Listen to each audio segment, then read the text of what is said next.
안녕하세요.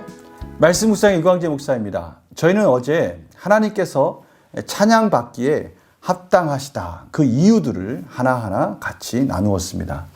오늘은 그 찬양하는 그 대상들이 누군가에 대해서 다 소환하고 있습니다. 하늘에서 하나님을 찬양해야 될 대상들, 땅에서 또 하나님을 찬양해야 할 대상들, 마지막으로 언약 가운데 찬양하는 자로 하나님께서 부르신 그의 백성들, 이렇게 세 부분으로 나누어서 하나님을 찬양하는 것이 마땅하다라는 것을 다시 한번 확인해 주는 시편을 저희들이 오늘 보게 됩니다.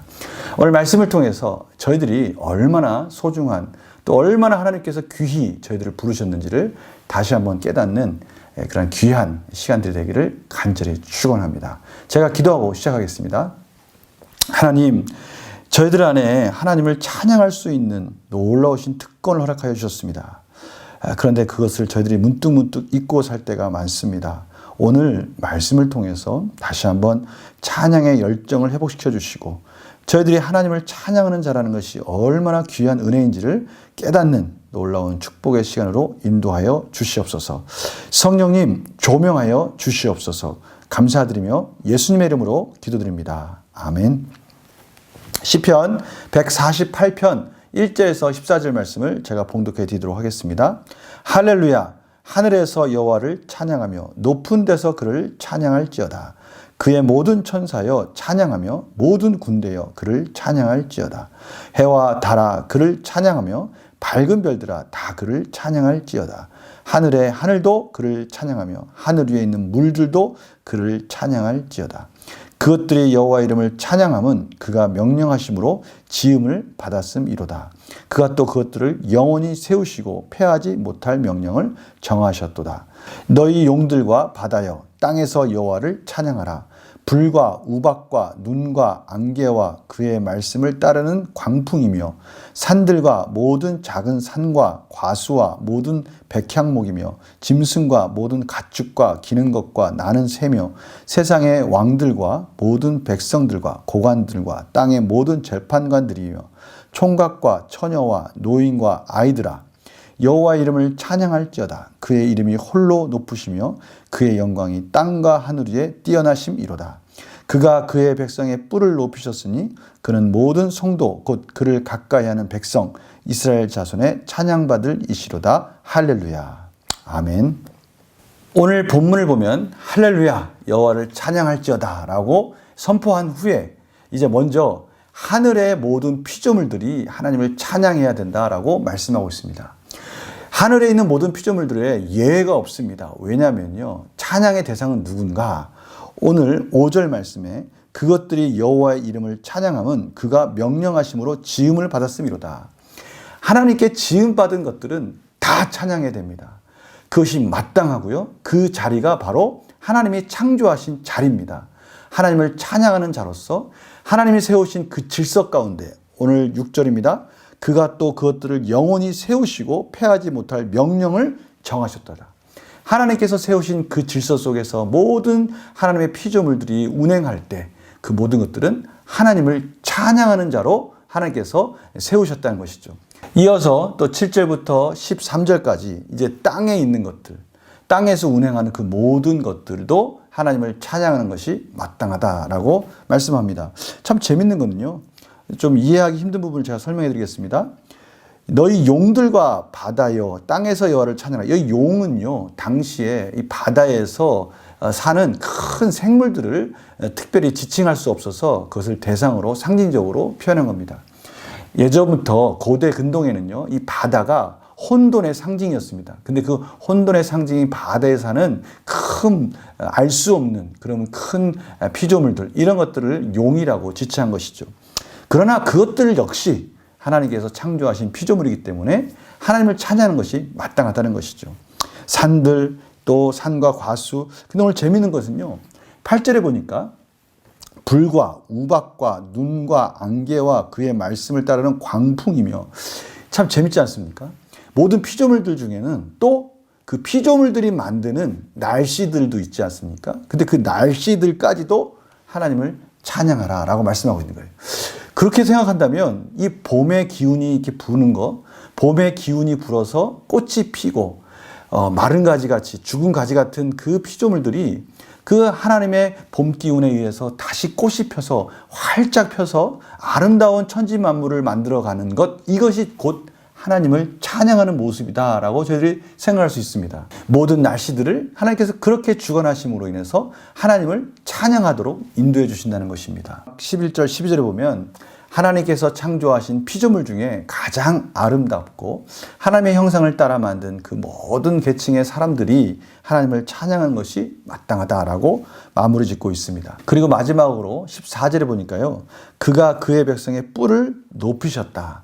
이 뿔은 힘의 상징입니다. 그러니까 하나님이 그의 백성들을 높이시고 힘과 능력으로 만물을 다스리는 자로 부르셨으니 그들로부터 찬양받는 것이 마땅하다라고 마무리 지면서 할렐루야라고 그렇게 마무리 짓고 있습니다. 오늘 말씀을 통해서 하나님께서 저희들을 창조하시고 모든 피조물들을 창조하시고 이 모든 만물을 다스리라고 말씀하시면서 저희들이 가장 아름다운 자리, 가장 행복한 자리, 가장 기쁨의 자리가 바로 하나님을 찬양하는 자리라는 것을 다시 한번 깨닫게 해주시는 귀한 말씀입니다. 이 놀라운 특권을 저희들이 왜 놓치고 있을까요? 우리가 한번 문제를 풀어가면서 삶으로 한번 적용해 보도록 하겠습니다. 시인은 하나님의 모든 피조물에게 무엇을 명령합니까? 5절 말씀을 보니까요. 그것들이 여호와의 이름을 찬양함은 그가 명령하심으로 지음을 받았음이로다.